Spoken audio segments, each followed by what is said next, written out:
જય માતાજી. હું છું બનાવવાનો બંકો. હું ને મારો ભાઈબંધ બે આવે કે દૂસરી પડા પકોડી ખાવા માટે અને આ અમારા ભાઈબંધ ખાવા મળ્યા છે. આ છે પકોડની લારી. તો ફાઇનલી અમે પકોડની લારી પાસે આવી ગયા. હું ને મારા ભાઈબંધ બે. આ છે પકોડની લારી.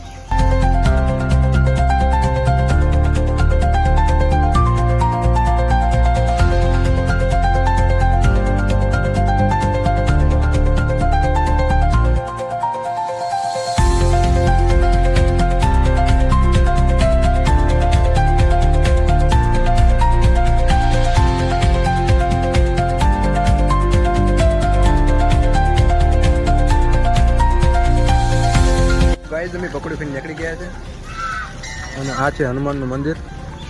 બહુ સરસ મંદિર છે. તો મિત્રો ફાઇનલી ઘરે પહોંચી ગયા છે અને આ છે મારું ઘર. તો મળીએ મિત્રો બીજા બ્લોગમાં. ત્યાં સુધી લાઈક સબસ્ક્રાઈબ ને ફોલો કરી દેજો. ધન્યવાદ.